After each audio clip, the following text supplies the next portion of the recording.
मिस्र की एक ऐसी रानी जिसे गुजरे आज लगभग 2000 साल हो चुके हैं, फिर भी इसकी हिस्ट्री को लोग आज भी बड़ी दिलचस्पी के साथ पढ़ते हैं।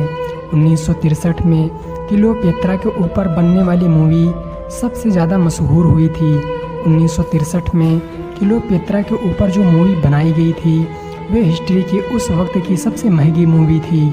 दोस्तों, अगर हम बात करें क्लियोपेत्रा के हिस्ट्री की तो बात आज से लगभग 2000 साल पुरानी है। इतिहासकार बताते हैं कि जिस वक्त क्लियोपेत्रा के पिता सल्तनत की गद्दी पर बैठे थे, उस वक्त मिस्र की सल्तनत हद से ज़्यादा कर्जे में डूब चुकी थी।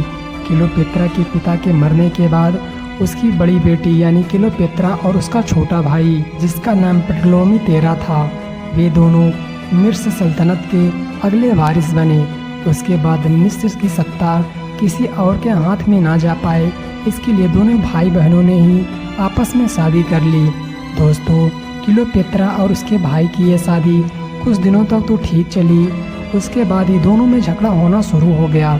उसके बाद क्लियोपेत्रा जूनियर सीजर के साथ मिलकर अपने ही भाई का कत्ल करवा दिया और मिस्र की हुकूमत पर राज करने लगी। जिसके बाद क्लियोपेत्रा ने अपने दूसरे छोटे भाई के साथ शादी कर ली। भले ही क्लियोपेत्रा ने अपने दूसरे छोटे भाई के साथ शादी कर ली थी, परंतु वह हर वक्त जूलियस सीजर के साथ ही रहती थी।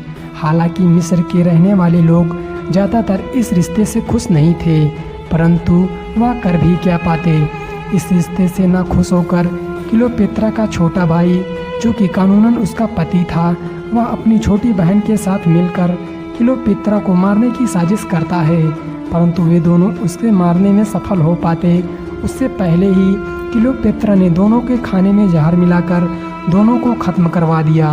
उन दोनों के ख़त्म हो जाने के बाद क्लियोपेत्रा अकेले पूरे मिस्र की एकलौती शासक बन चुकी थी।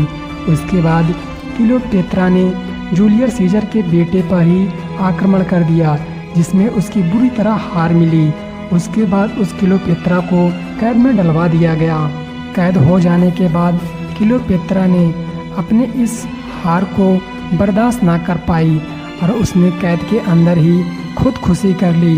उसकी खुदकुशी को लेकर आज भी ज़्यादातर इतिहासकार अपनी अपनी अलग अलग राय देते हैं। कुछ इतिहासकार कहते हैं कि उसने जहर पीकर अपनी जान दी थी, तो वहीं कुछ इतिहासकार कहते हैं कि उसने खुद को एक सांप से डसवा कर मारा था।